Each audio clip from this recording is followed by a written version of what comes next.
want you to listen. Africa, yeah.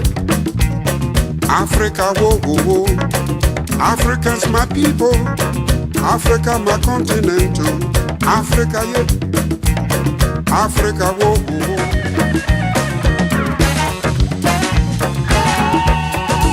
Yeah. If I feel no love, then what are we fighting for? The miracle.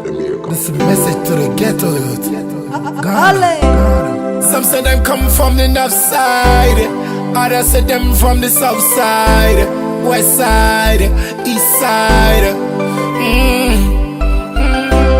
But if you can't love your other brother, and you can't love your other sister, why you love? Get to you, don't make them brainwash you, because life is all about you. Hey. I feel it in my bones when I hear so you fight about. Hey, get to youth, make we come together as one. The system using me, them using you. How can we stop it now? That is the mission. Hello and welcome to another edition of Corporate Dialogue here at the African Regent Hotel in Accra.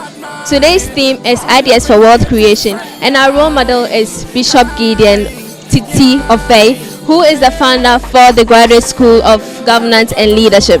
Have you ever wondered why the rich are richer?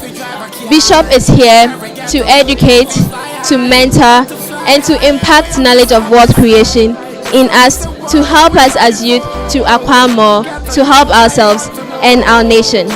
Keep learning from your mentors and don't stop learning. The program is Youth Express, the voice of the young, and I'm your host, Francesca Nuna Ajete. Keep watching. Success, right, is having been at that state of rest, having that fulfillment without losing the social connections. Because at the end of the day, the social connection is what holds you together. I call something sustained success. You can have success and you can sustain it. And a sad experience for me that comes to mind. I even though she wasn't a Christian, but I really like the way she sang. That was Whitney Houston. She was with Baby Winans and the Winans, and she started to go off. I don't know who was her mentor, but I heard Celine Dion speak one day. He said, "You know what? I'm very scared of show business." Somebody who sings and in show business saying he's scared of it. Why is she saying so? And I remember when Celine was beginning, the husband was the manager. And people complained that this man is too old for you and all that, but he was a very good mentor. He helped that young lady. She saw talent, brought her up, and because of that social connection and the wisdom and maturity of that man, he was able to manage Celine Dion. I don't know whether someone like Michael Jackson or Whitney had that. And that is the issue here. Young people, we need the older people. Even the older people still need each other. You need one another to survive. Okay, I give you some example. So the relationship bit is very important. Because sometimes you just need somebody to listen to you, the support. Somewhere you need somebody to sense check what is going on. This business plan, does it have that? Does it have B? Does it have C? What is missing in there? Sometimes you need somebody just to signpost, to give you the direction. And then the accountability part is what I like. Because we don't want to be held accountable anymore, young ones like me. I'm also very young. We think we know everything. And there's a lot of knowledge, but wisdom is very scarce. Right? You go on YouTube, you can read a lot of things. You can read stuff, but wisdom is different. Having that wisdom to know how to make choices that will lead you to business success is very different. So having that accountability, somebody who can tell, look, you did this wrong. Next time, do it this way. It's important. Sometimes we run away from it from home because our parents keep correcting us. I remember I didn't like doing my hair at all. My mom would just, you got to, my mom is a typical fancy woman. That kind of thing. But it was important. Because you cannot go in the career business and make your hair basa basa, and just keep going. for an interview. But we run away from those. And those are the accountability things we don't want. But the mentors create that accountability for us. And it's helpful. They have a vision and it's clear. And once that vision is clear and they have a burning desire to achieve whatever they want to, they identify the right people and align themselves with them. Finding mentors does not mean only that you meet them in their offices or their homes one-on-one, but you buy their resources. I'm a follower of Reverend Titi-Ofei. I buy his books and I read it. I'm eating into his mind, tapping into his ideas. And that's helping me. Okay, so you can invest in yourselves by reading autobiographies, reading about people. It's free now, online. You can just type any name, go on YouTube, and even have these books read out to you. What are we doing with our time? How are we investing our time into developing ourselves? And that's what I think Role Model Africa is doing. Helping us connect with the people we so very much admire. The people who've achieved it. The people who are coming from where? Adabraka, on the streets of Adabraka, onto the high street, into World Trade Center. Places many people can never ever dream of affording or being there. And these are the people we need to follow. And thanks to Role Model Africa for making it possible for even me to come meet some of the very big role models I've always wanted to meet. Thanks for making time for the emerging generation. I can appreciate that the work that you do as a minister and also as a corporate person is tedious, but I find that you make time a lot for such engagements with young people. How do you manage that? Success is more of a strategy than effort. Many people have asked me this question: how do you combine all these things that you do? And I've always said that success is always strategy than effort. You can have a football team play almost 60% of the game and still lose the team that played less of the game, because strategy wins over effort. I think the Arsenal fans know that. Yeah, they know, especially when they play against Chelsea. Oh, Bishop, then we're in good. You're in good company. Yeah. Who would not like the color blue? Because heaven is blue. Also. Yes. So basically, I'm able to do a lot of things because I work more with strategy. I have a strategy team. I develop concepts. I get young people who are hungry for success, and I give them the concept to run with. And they run very, very well. Sometimes they even do better than myself. So I'm able to leave things, space, to pursue my assignment. Okay. And basically, I believe that I'm a bridge between the older generation and the emerging generation. And basically, that's what I do. My focus is on people under 40, preparing them to take over leadership. Awesome. Well, thanks once again for coming. What's your story? Where did Bishop Titi-Ofei come from? Well, I'm a Kapim.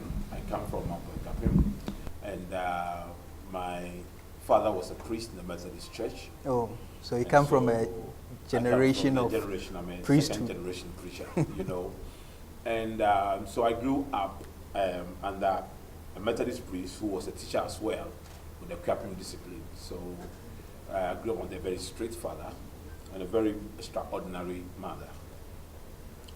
We were not very rich, but my parents made sure that we were provided for and well taken care of. I attended Methodist school throughout my life.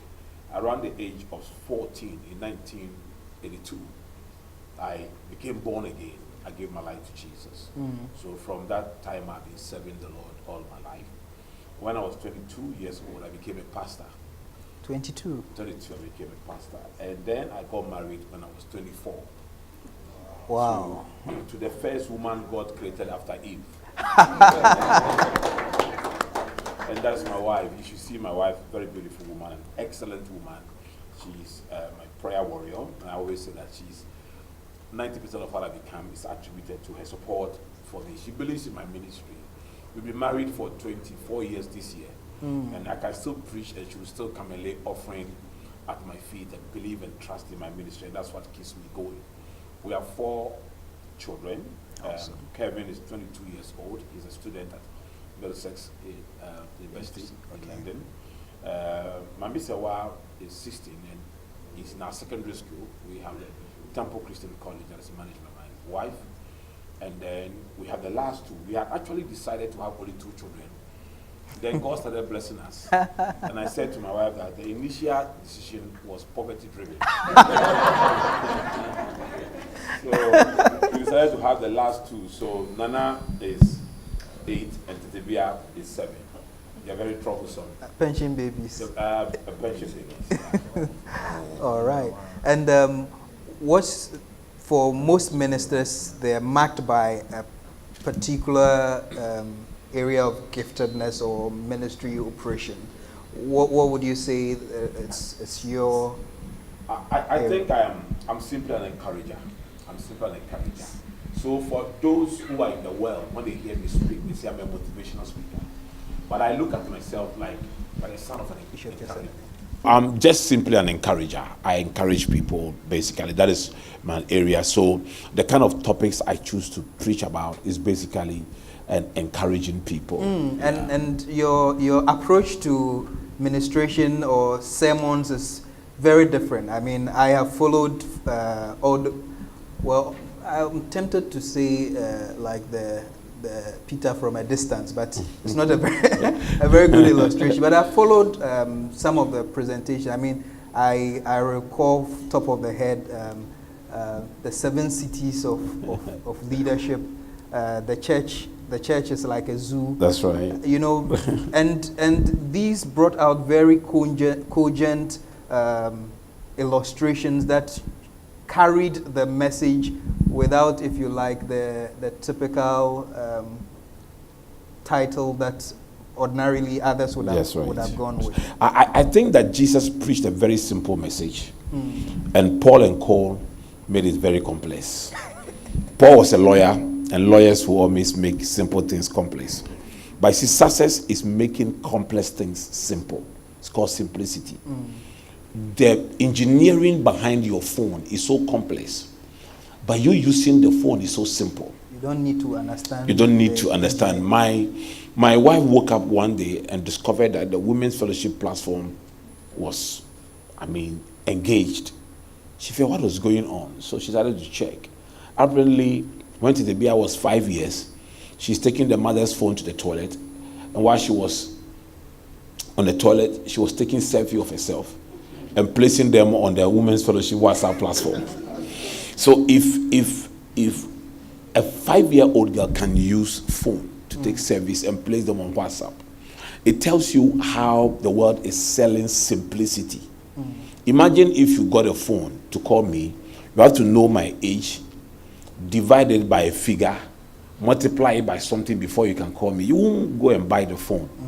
Imagine before you can start your car, you have to run around your house like 8 times, gym, get some strength, push the car before the car starts. You won't go and buy. But the engineering behind these things are very complex. But nobody sells complex things. Everybody sells simplicity. So Jesus himself came to sell simplicity. He preached very simple message. In fact, if the New Testament was only focused on the messages of Jesus, we will not need to go to Bible school to understand the message of Jesus. But Paul and Cole came in with their intellectual abilities and made it very complex. So basically what I do is to take the message of Christ and make it very simple. Ideas for wealth creation. If you look at the Ghanaian space, or if you like the African terrain as it were, would you say that it is very fertile ground? Because if the sower went to sow seeds, in that parable, only 1/4 of it, 3 of them went wayward and 1 of them was successful. What is your judgment on the Ghanaian terrain, i.e. creating businesses and wealth? For me, Africa is the next big thing. For me, if you can't generate ideas here for wealth, I don't know where you can generate ideas. Because, see, anytime your eye sees a problem or your ear hears a problem, your mind triggers a solution.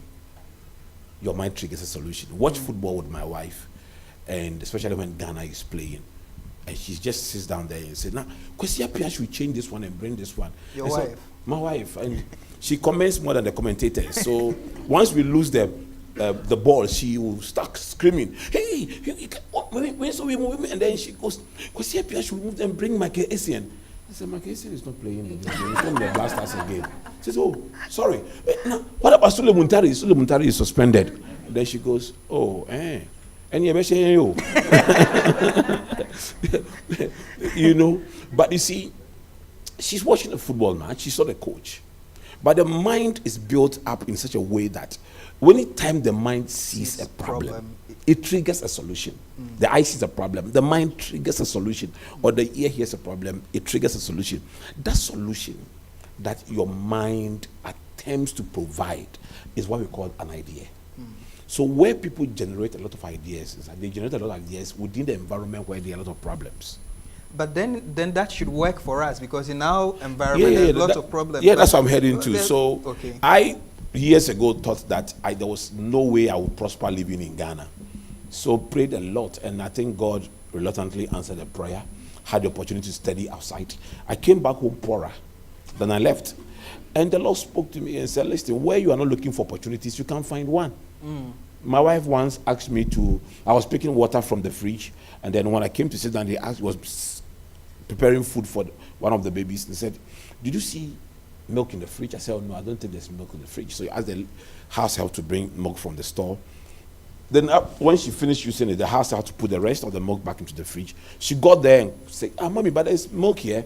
Then my wife turns to me and said, honey, but you said there was no milk there. I said, I didn't go looking for milk. I went looking for water. So I could only find what I was looking for.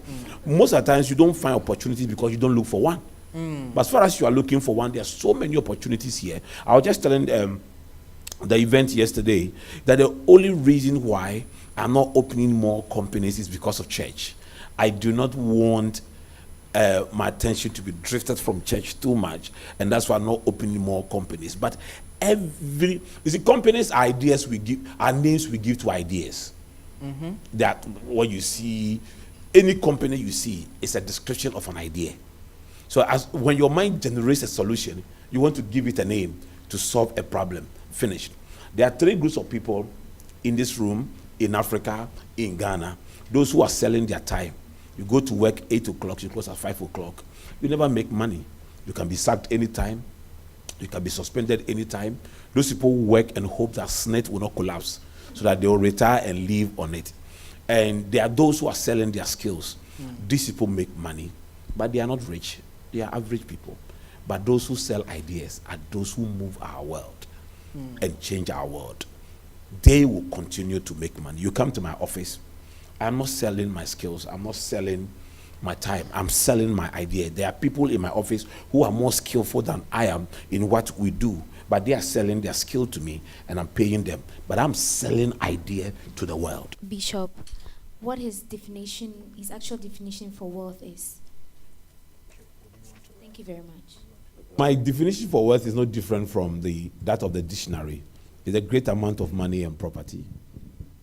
Your capacity to generate great amount of money and property. I've seen people who try to spiritualize these kind of definitions. They say the real wealth is not in cars and it's not in this. Real wealth is in good heart and all those things. That is motivational definition of wealth.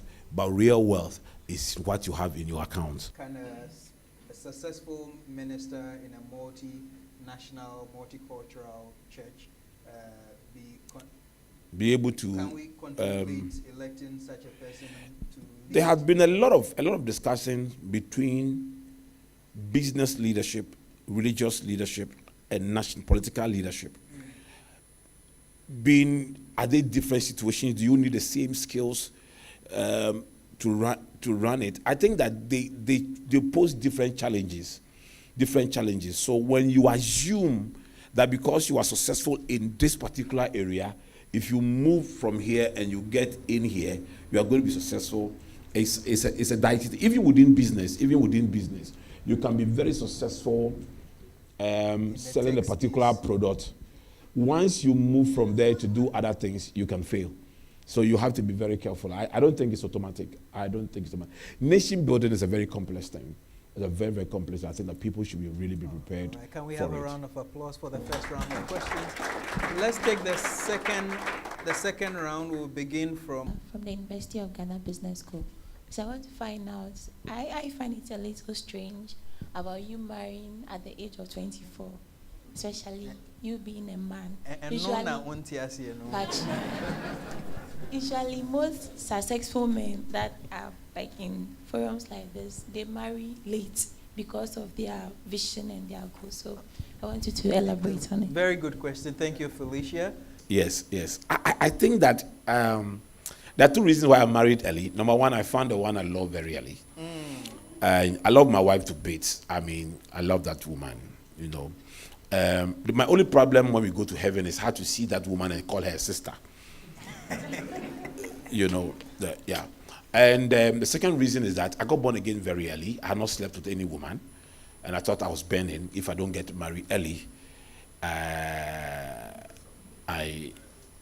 may explode, you know.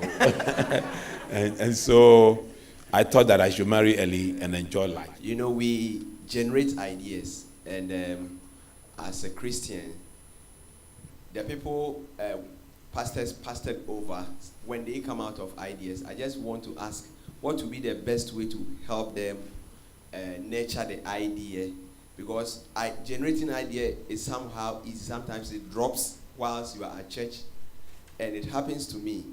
But then going through the process to turn that idea to make money out of it, a lot of people lack that. So I just want to know that as a bishop, from where you sit, what can we do to help them? Okay, let me respond we'll immediately. Take the answer immediately.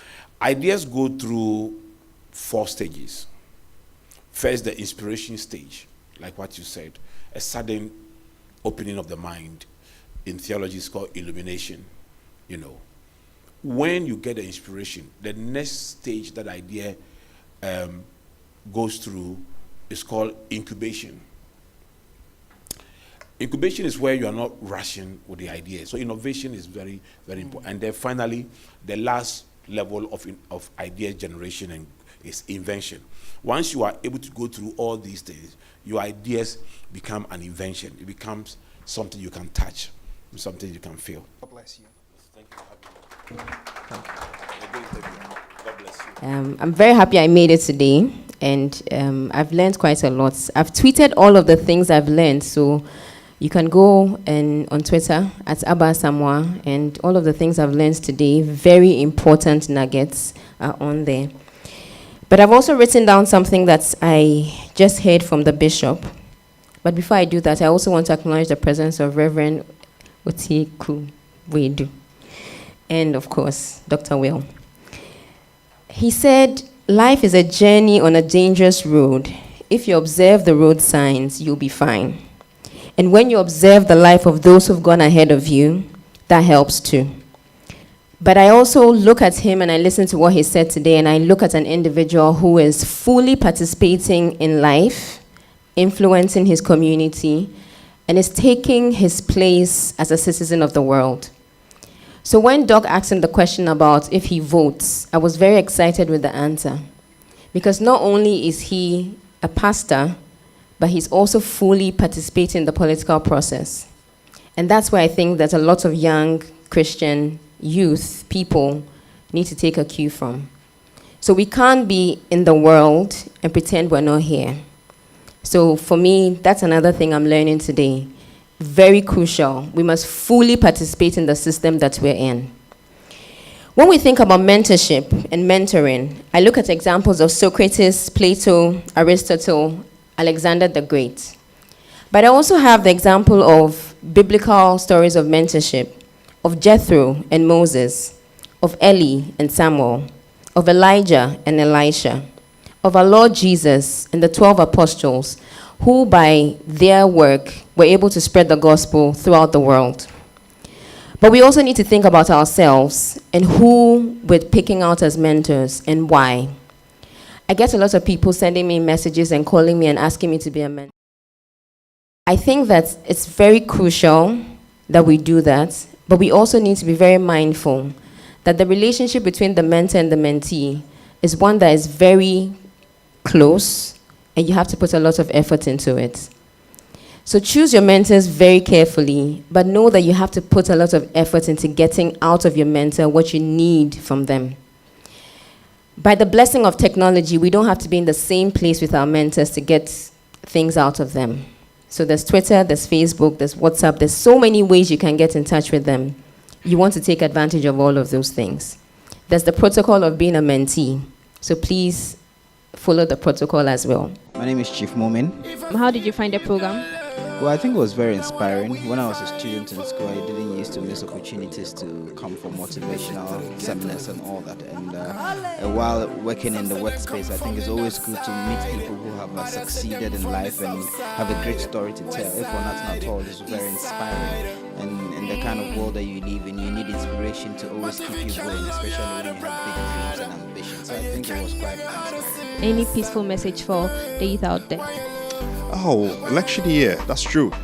Like young people to know that this is our country, our own homeland, and democratic elections are actually designed to give us an opportunity to choose the people we want to lead us. So let us make very informed choices and not just votes on issues or sentiments that people just tell us. Let's delve deep into the matter, find out what the debates say, and then make our choices.